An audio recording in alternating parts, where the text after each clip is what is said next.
নমস্কার, কল্পনা রান্নাঘরে আপনাদের সবাইকে স্বাগত। আজকে যে রান্নাটা আমি বানিয়েছি সেটা হচ্ছে আমার খুবই একটা পছন্দের একটা জিনিস, খুবই বলতে পারো যে আমি এটা হয়তো খুব বড় একটা ফ্যান। সেটা হচ্ছে কাঁকড়া। আজকে আমি বানাচ্ছি হচ্ছে কাঁকড়ার রেসিপি। কাঁকড়াগুলো বেশ বড় বড় ছিল আর বাজার থেকে অনেক বেশি অনেক কাঁকড়া আনা হয়েছিল। তার মধ্যে আমি কাঁকড়াটা কিভাবে পরিষ্কার করতে হবে বা কিভাবে কাটতে হবে আমি তোমাদেরকে দেখিয়ে দিচ্ছি। প্রথমে আমি কাঁকড়ার দাঁড়াগুলো যেগুলো আছে পা, সেগুলো আমি প্রথমে ভেঙে নিয়েছি। পরে আমি এই যে কাঁকড়াগুলো সেগুলোকে আমি এখানে পরিষ্কার করে নিচ্ছি। এই যে কাঁকড়ার সাইডে যে এইগুলো আছে না, এইগুলো ভালো করে পরিষ্কার করে নিতে হবে, কারণ এগুলো খায় না বা রান্না হয় না। এরপর পরিষ্কার করে নেওয়ার পরে এই যে কাঁকড়ার ময়লাগুলো আমি ফেলে দেব।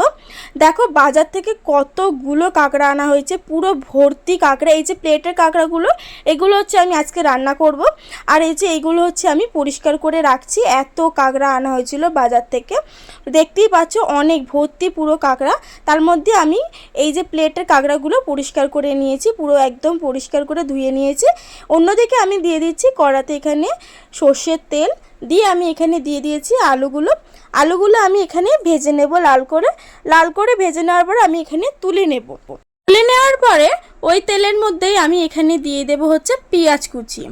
ওই একটু বেশি করে তেল দিয়েছিলাম, ওর মধ্যেই আমি আলু পেঁয়াজ সব কিছু ভেজে নিচ্ছি। আলুটা ভেজে তুলে নিয়েছি, দিয়ে দিয়েছি পেঁয়াজ কুচি ভাজার পরও আমি এখানে দিয়ে দিয়েছি হচ্ছে আদা রসুন বাটা। আমি এখানে যতটা কাঁকড়া নিয়েছিলাম সেই অনুযায়ী আমি এখানে পেঁয়াজ বা আদা রসুন বাটা নিয়েছি। আপনারা যতটা অনুযায়ী কাঁকড়া নেবেন সেই অনুযায়ী এই মশলাগুলো নিয়ে নেবেন। নেওয়ার পরে আদা রসুনটা একটু ভাজা হয়ে এলে আমি এখানে দিয়ে দেব টমেটো কুচি, দিয়ে ভালো করে মশলাটা কষে নেব। এই কাঁকড়া বানানো একদম ইজি, একদমই কোনো খাটনি নেই এতে, জাস্ট একটু ছাড়াতে একটু কষ্ট, যেগুলো পরিষ্কার করতে এর থেকে বেশি কোনো কষ্ট নেই। এখানে আমি কাঁকড়াগুলো দিয়ে দিয়েছি। কাঁকড়াগুলো দেওয়ার পরে এই যে কাঁকড়ার মধ্যে যে ঘিলুটা থাকে, এইটা হচ্ছে মেন আসল টেস্ট। এই ঘিলুটা আমি আলাদা করে রেখেছিলাম, যেটা আমি এখানে দেবো বলে আমি রান্নার মধ্যে দিয়ে দিয়েছি। এখানে কিন্তু প্রত্যেকটা কাঁকড়ার মধ্যেই ঘিলু ছিল, সেই ঘিলুগুলো আমি এখানে অ্যাড করে দিয়েছিলাম। যাই হোক, এখানে আমি দিয়ে দিয়েছি হচ্ছে আলু, তারপর আমি একে একে সব মশলাগুলো দিয়ে দিয়েছি হচ্ছে হলুদ গুঁড়ো, লঙ্কা গুঁড়ো, আর এখানে দিয়ে দেব হচ্ছে পরিমাণ মতো নুন, সাথে দেব হচ্ছে জিরে গুঁড়ো, সমস্ত হচ্ছে হলুদ গুঁড়ো সব আমি এখানে গুঁড়ো দিয়ে দিয়েছি। এরপরে আমি এখানে একটুখানি কষে নেব, এটাকে ভালো করে সব কিছু মিক্স করে নেব যাতে নুনটা ভালো করে কাঁকড়ার মধ্যে ঢুকে যায়।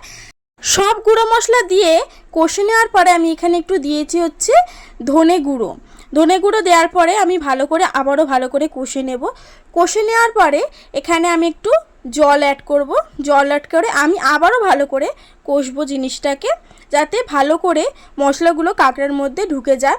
এটা খেতে কিন্তু আমার দারুণ লাগে। কাঁকড়ার ভক্ত বলতে পারো আমাকে, এক প্রকার কাঁকড়ার পোকা আমি, এতটাই ভালো লাগে। তারপর আমি এখানে দিয়ে দিয়েছি হচ্ছে চিনি।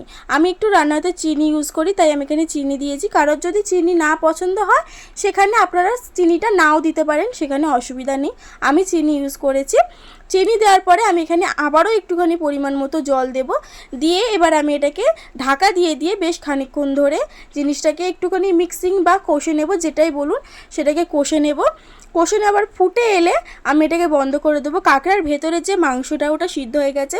এটা নামানোর পরে প্লেটিং করে এরকম লাগছিল দেখতে, খেতে মারাত্মক হয়েছিল, এটা নিয়ে বলার কিছু নেই।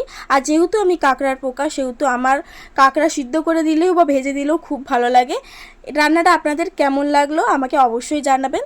দেখা হচ্ছে নেক্সট অন্য কোনো নতুন রান্না নিয়ে। ভালো থাকবেন, সুস্থ থাকবেন, ধন্যবাদ।